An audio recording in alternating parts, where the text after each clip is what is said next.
జూబ్లీహిల్స్ ఎన్నికల ప్రచారంలో కేటీఆర్ బక్వాస్ మాటలు మాట్లాడుతున్నారని మండిపడ్డారు కాంగ్రెస్ నేత జగ్గారెడ్డి. కేసీఆర్ వారసత్వం పొందేందుకే కేటీఆర్ తాపత్రయపడుతున్నారని ఫైర్ అయ్యారు. కేటీఆర్ అవసరాల కోసం కాకుండా ప్రజల అవసరాల కోసం చూడాల్సిన అవసరం ఉందంటున్న జగ్గారెడ్డితో మా ప్రతినిధి Chari face to face. PCC working president Jaggareddy మనతో ఉన్నారు. జగ్గారెడ్డితో మాట్లాడదాం. జగ్గారెడ్డి గారు, జూబ్లీహిల్స్ లో కాంగ్రెస్ పార్టీకి మీ నవీన్ యాదవ్ కి ఎందుకు ఓటేయాలి?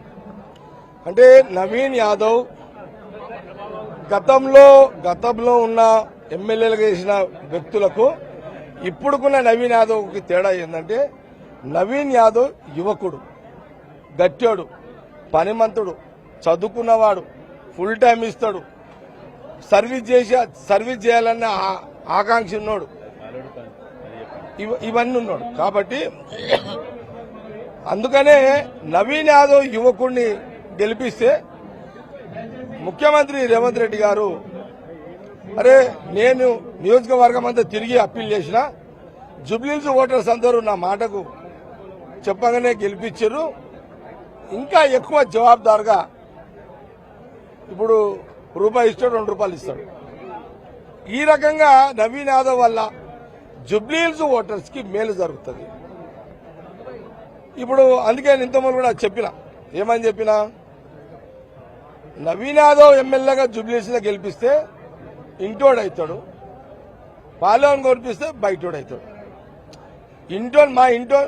నవీన్ యాదవ్ గెలిపిస్తే ముఖ్యమంత్రి రేవంత్ రెడ్డి ఇంట్లో డైరెక్ట్ గా పోయి జూబ్లీహిల్స్ ప్రజలకు ఏదైతే మాట ఇచ్చినా అవన్నీ చేసుకొని వచ్చి పనులు చేసి పెడతాడు, పనులన్నీ చేసి పెడతాడు. అదే మీరు అపోజిషన్ గెలిపించారనుకోండి, ఖాళీ జూబ్లీహిల్స్ లో ధర్నాలు రస్తాలకు పనికొస్తారు, జూబ్లీహిల్స్ ఓటర్లకు ఉపయోగపడదు. ఇంకా 3 సంవత్సరాలు రేవంత్ రెడ్డి 2 ఏళ్లు ఇచ్చినటువంటి హామీలు నెరవేర్చలేదు, వాళ్ళకు జూబ్లీహిల్స్ లో ఓడగొడితే రాష్ట్రమంతా అభివృద్ధి జరుగుతుంది అని చెప్తున్నారు టీఆర్ఎస్. అట్లా అంటే మేము చేస్తున్నాము, ఇంకా చేస్తున్నాము.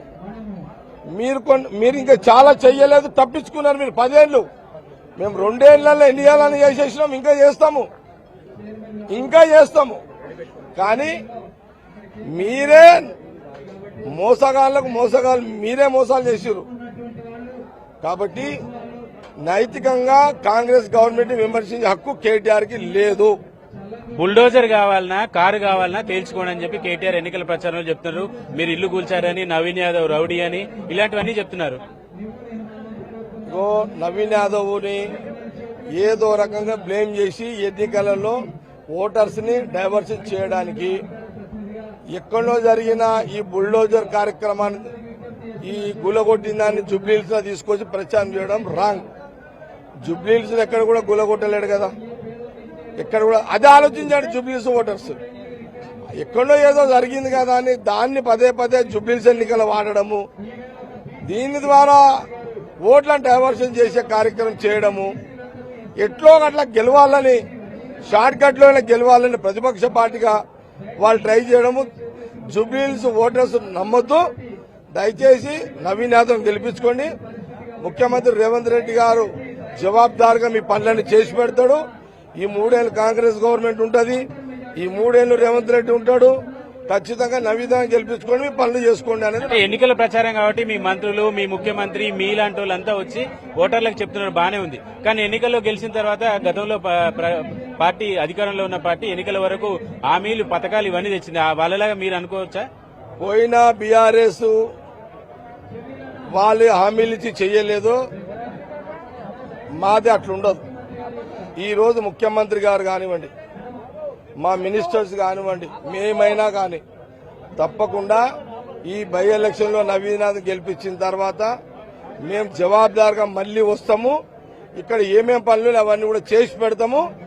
దీనికి ఖచ్చితంగా as a Congress party working president గా నేను కూడా ముఖ్యమంత్రి మాటలకు, ముఖ్యమంత్రి గారు చెప్పిన వాగ్దానాలకు, వారు ఇచ్చిన మాటలు అమలైట్గా ఆ పని కూడా నేను కూడా ఫాలో అప్ చేస్తాను. నవీన్ యాదవ్ గెలిపించినట్టయితే నేను కూడా నవీన్ యాదవ్ ఎమ్మెల్యే గెలిపిస్తే ఆయన సపోర్ట్ గా ఎప్పటికప్పుడు ముఖ్యమంత్రి గారి దృష్టికి తీసుకుపోయి ఆయనకు చెప్పి పనులు చేసి పెడతా. చిన్న శ్రీశైలం యాదవ్, జగ్గారెడ్డి ఇద్దరు మంచి దోస్తు కొడుకు మీద ఇన్ని ఆరోపణలు చేసి ప్రతిపక్షం ఇంత చేస్తుంటే జగ్గారెడ్డి ఆఖరి క్షణాల్లో ప్రచారానికి ఎందుకు వచ్చారు? ముఖ్యమంత్రి తిరుగుతున్నాడు, మినిస్టర్లు తిరుగుతున్నారు, ఇంతమంది తిరుగుతున్నారు, ఇంతమంది అప్పీల్ చేస్తున్నారు. ఓకే, ఈరోజు కూడా ఈరోజు మీడియా కాన్ఫరెన్స్ ద్వారా పేపర్ చూసేటోళ్లకు మీ ఛానల్ చూసేటోళ్ల ద్వారా నేను అప్పీల్ చేస్తున్నా. ఏమని అప్పీల్ చేస్తున్నారు? ఎస్, నవీన్ యాదవ్ని గెలిపివ్వండి.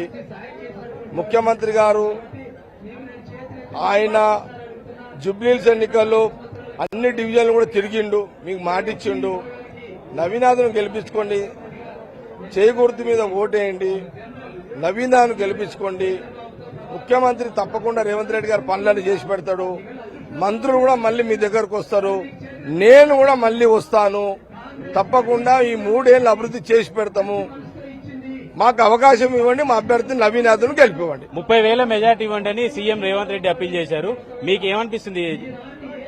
ముఖ్యమంత్రి గారు 30,000 మెజార్టీ ఇవ్వండి అన్న అడిగిండు కదా, అప్పీల్ చేసిండు కదా. ఆ అప్పీల్లే, ముఖ్యమంత్రి గారు అడిగిన అప్పీల్నే గౌరవించి మీరు ఆశీర్వదించండి. తప్పకుండా జూబ్లీహిల్స్ మంచి రోజులు వస్తాయి, మా అభ్యర్థిని గెలిపివ్వండి. Thank you sir, thank you very much. అది జూబ్లీహిల్స్ లో కాంగ్రెస్ ని గెలిపించండి, మంచి రోజులు వస్తాయి. వచ్చే 3 ఏళ్లు కూడా కాంగ్రెస్ పార్టీ అధికారంలో ఉంటుంది కాబట్టి అభివృద్ధికి అవకాశం ఉంటుంది అనేటువంటి అప్పీల్ ని జగ్గారెడ్డి చేస్తున్నారు. కెమెరామెన్ శ్రీనివాస్ గౌడ్తో చారి, ఎన్టీవీ, హైదరాబాద్.